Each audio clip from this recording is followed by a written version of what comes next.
A while ago, I shared how to make Tart Crust, and this is the updated version. The greatest thing about this Tart Crust is that you do not have to blind bake, meaning there's no need to bake twice with pie weights for any dessert. You just have to bake once. Making this tart dough is extremely easy. It's probably the easiest tart dough recipe I've ever made, but I totally understand that the most challenging part of making tart crust is about how to roll it thinly and evenly and how to fit it in the tart pan beautifully. So today I'm sharing how to make perfect tart crust, sharing all the troubleshooting tips to solve those issues. And since the last video, I got so many questions about tart crust. So I'm going to answer them on each step and also in the additional tips at the end of the video. Let's get started. Alright, so first in the bowl, add flour, powdered sugar, almond flour, and salt. Mix lovely. This is optional. And add butter. It's very important to use cold butter for the method to work properly. Cut into small cubes and mix it at low-medium speed until it gets very sandy.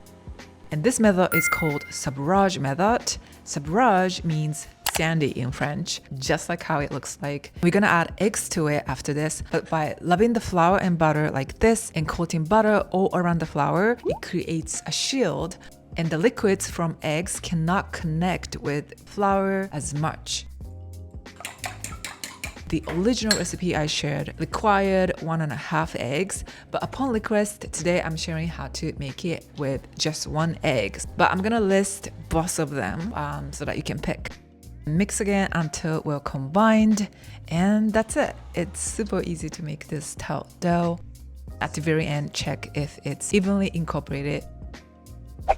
I like to divide the dough in half because it's going to be so much easier to roll out the dough with a smaller amount. And now it's important to chill the dough enough in the fridge and rest the gluten's in flour to prevent the dough from shrinking too much in the oven or getting uneven. I recommend chilling at least 1 hour, but ideally more than a few hours. And if you have a food processor at home, you can make it even quicker. So add all the dry ingredients and the cubed cold butter and continue pulsing until it gets very sandy, just like earlier. And add eggs and continue pulsing until it's evenly combined.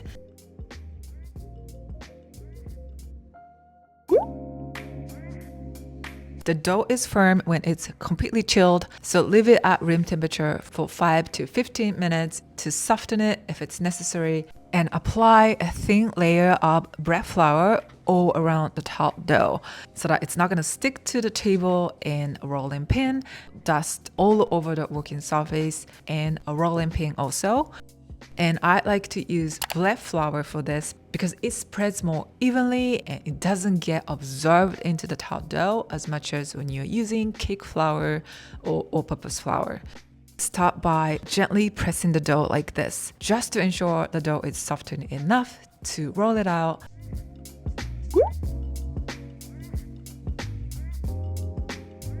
And I try not to touch the dough directly because my hands are warm and I don't want to touch it to soften the butter inside. So this dough scraper is going to be my hand. Turn it 90 degrees and repeat this process until you feel it's softened enough.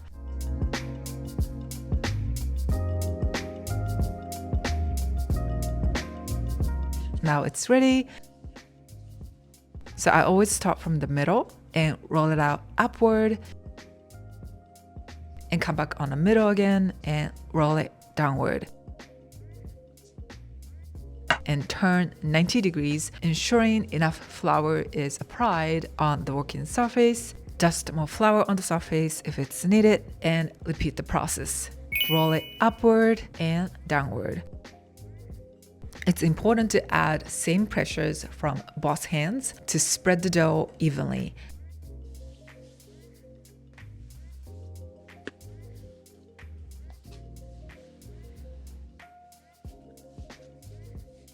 And roll it out into 2 to 3 millimeter.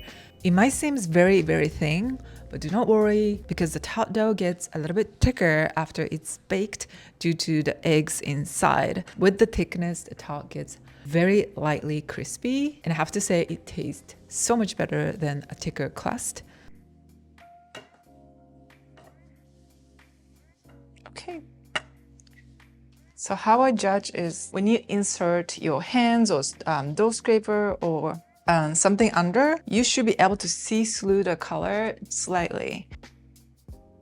And you can also use parchment paper to roll out the dough. The same steps and tips apply. So push the dough first and roll it out after that. I still like to apply flour on the surface. It's kind of difficult to spread it very thinly, and the parchment paper tend to get wrinkly when I try to spread it without bread flour. And if it's needed, chill the dough to make it firmer and come back. And now I'm going to show you how to fit the tart dough into 4 types of tart pans and rings. And first, I'm going to start with the most classic tart pan. And when you're using a large tart pan like this, I highly recommend chilling the dough. It's gonna be very challenging to move soft dough onto a large tart pan without breaking it. Cut the excess dough all around. And roll it onto a rolling pin and drop it over the pan. Oops. And quickly push the edge like this to drop the dough inside the pan because the dough gets easily cut off with the sharp edge. And next, fold the edge like this. This is extremely important. If the corner is not completely fit in and there's a space or gaps between, the side of the dough slides down in the oven as it's baked. So fold one by one all around and create sharp corners. Once it's done, place the side of the dough with thumbs to attach it to the pan completely.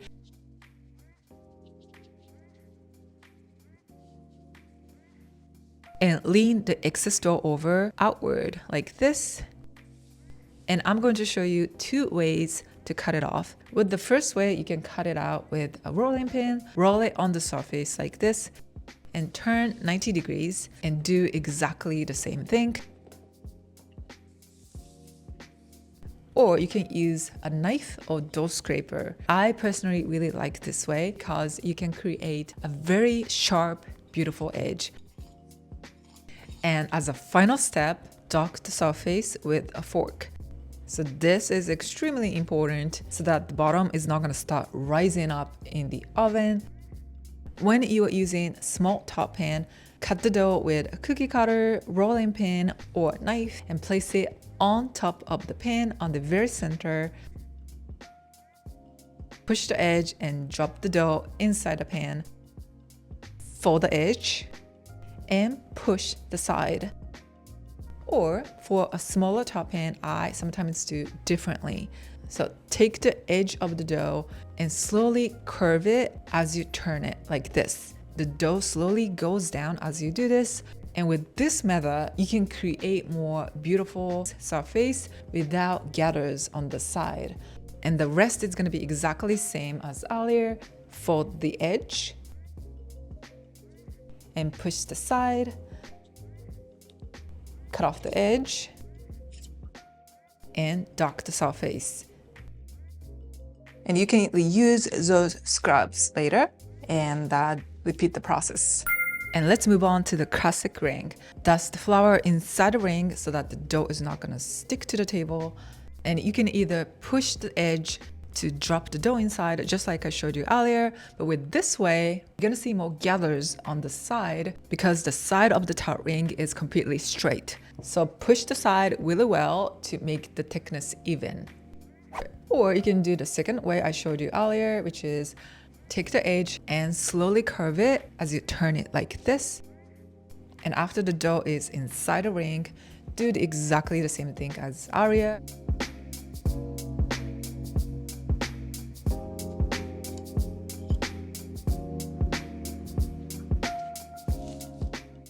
And the next one is perforated ring. The steam in the top dough can get out from the tiny holes while it's baked in the oven, which creates an even, beautiful surface. First, apply a thin layer of soft butter inside the ring. The tart crust comes out a little bit more easily by doing this. And I'm gonna show you 2 ways to fit the dough in the ring. You can pick whichever you like. With the first way, attach the stripe on the side first.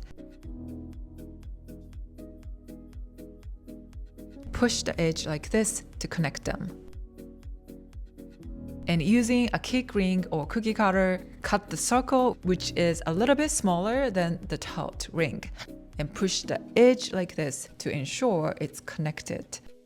And press the side with the thumb to attach it to the side all around. And next, cut off the excess dough and dock the bottom with the fork if you are not using a silicone mesh mat. And with the second way, cut the dough with the ring itself. Make sure that the edge touches the ring. And then wrap the stripe on the side.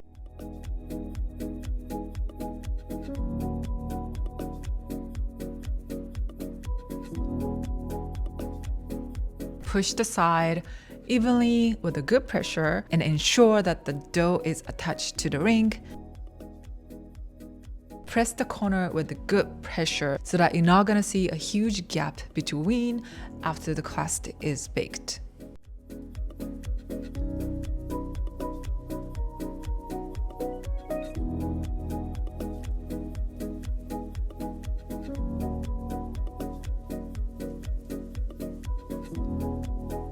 And you can do exactly the same way with the smaller perforated tart ring also.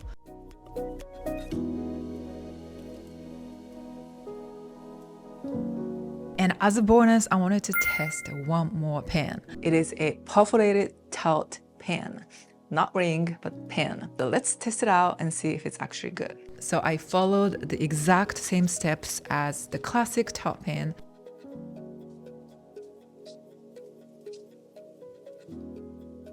And I'm gonna show you the result later, but I really liked it. It created a very beautiful tart crust.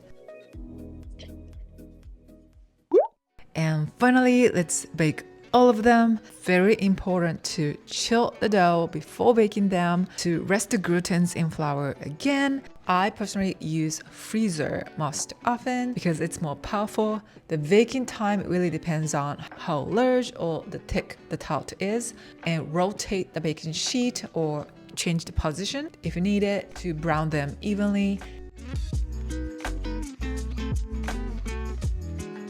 When you're using tart rings, you can use parchment paper or a mesh silicone mat. I highly recommend getting a mesh silicone mat if you want to create the most beautiful looking tart crust. You do not have to dock the bottom of the dough when using it because steam can get out from the tiny holes.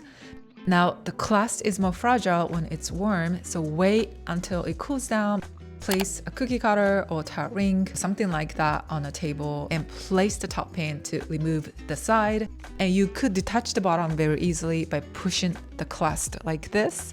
If it's still attached, find a tiny gaps between them and insert a small cake spatula between and carefully slide it to detach them.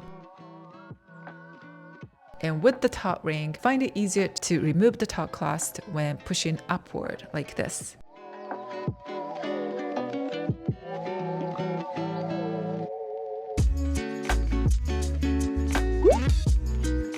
When the side is not fully covered like this, simply add the excess dough on the lower side and push it up to even out the thickness. Do not attach the piece on top because it can snap more easily. And the same tip applies when the dough is too thin. Simply add more on the lower side and push it up.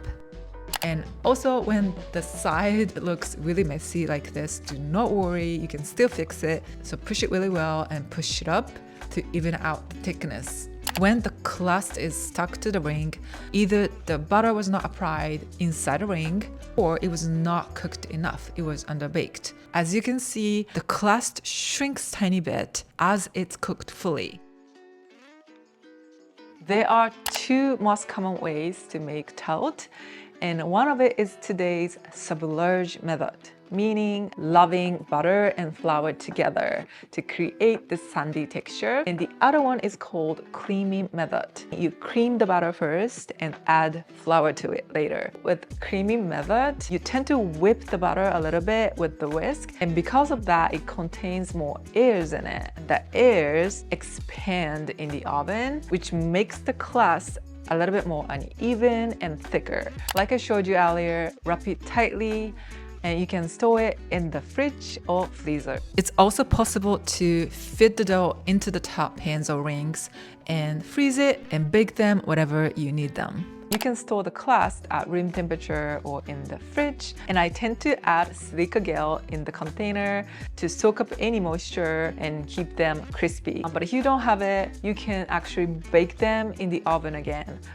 either at same temperature or a little bit lower, and that is going to release unnecessary moisture out of the crust, and it's going to bring back the crispiness again. Work in a very cooling environment, but if the AC is not working, best thing you could do is probably using parchment paper when you roll the dough. Sandwich the dough with parchment paper, and after you roll it, chill the dough, move fast to fit it into the top pan. And also don't forget to chill them completely before baking. I hope you enjoyed the tutorial. If you did, please let me know. And if you made this tart crust, please let me know and what kind of tart you made with this tart crust. Thank you so much for watching. I'll see you in my next video. Dinner's ready.